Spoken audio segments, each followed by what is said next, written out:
Thank you so much for talking to me. How are you both?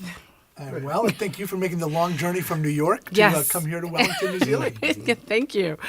A lot of fans of the manga and the OVA were kind of worried about doing an adaptation. Did you go in thinking we have to cover everything? There's like 39 mangas.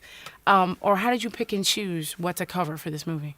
Well, from a story standpoint, Jim Cameron identified very early on that he wanted to focus on the first of the 3 mangas, tell the origin story. Motorball really doesn't come into play until the 4th. He thought that was a way of giving it a cinematic sense. But Jim flew over to Tokyo and met with Koshiro before we ever signed the deal and made a commitment to Koshiro that we were going to do the cinematic version of what he had created, not the Hollywoodized version. He came to the set and visited. We wanted him to take pride that we were true to what he did so that fans could appreciate it. And that also goes right to Alita's design. Koshiro drew her with these larger-than-life size eyes. Movies haven't been able to do that in the past.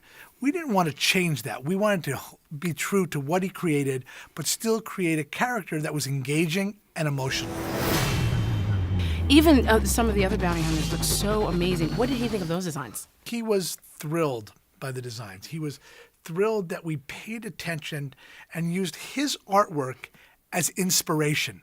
We didn't match 100% what he did, but if you look at the doll body Alita first has in his work, it's reminiscent, and it speaks to Ito as a character who built that for his paraplegic daughter and the detail he put into it. If you look at Japan, it matches what Ito did conceptually, yet it's very Aztec in feeling in our design. He loved that. He loved, our representation of the motorballers, all of these other things, because he felt that his work was the inspiration for what we did. It definitely was. Now, WETA has this amazing reputation for seamless effects. To the layperson, it all looks amazing. So can you give us an idea of from Gollum to now? What technology have you created to bring us forward? Well, it's two-pronged. Like, as you point out, we tend to focus on characters, starting with Gollum. That's the work that I like doing, through King Kong, through the work we did with Avatar, and now with Alita. And it's about paying attention to the details that you see when you see an actor performing. And in this case, we were really lucky to have Rosa Salazar performing. She really brought a kind of spark that was there the whole time. So what we had to do is just make sure that we could recreate in a new character what Rosa was giving us every day on set. We didn't have to do like we did in the old days, go to a separate stage and do it in front of a monitor. Rosa was there in the scene with Christoph, with Robert directing. Everything was working together. That's how you get drama. That's how you get movies being made. And by paying attention to all that, then it just became honoring the design, as Jon said, and try to figure out what that proper way of getting Alita to carry through what we felt that we were seeing in Rosa every day. What was more challenging, those big motorball scenes or those little scenes when she's eating the orange or the chocolate bar or things like that? I think it's always the more dramatic and more interactive scenes. I think that movies are about close-ups.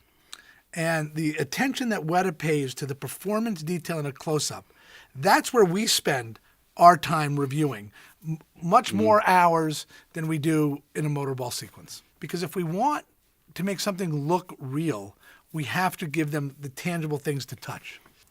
The most surprising note you ever got from James Cameron? So the most surprising note that we ever got relating to Alita is we were working on her eyes.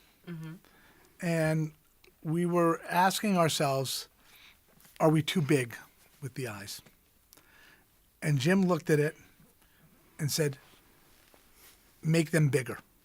And we said, make the eyes bigger? He said, no. make the irises and the pupils bigger.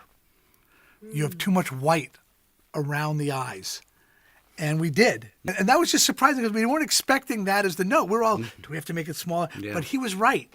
It was the relationship of the irises and the pupil to the eyes themselves that needed to go larger. What is the theme of this story? What is the theme that you want people to walk away with Alita Battle Angel?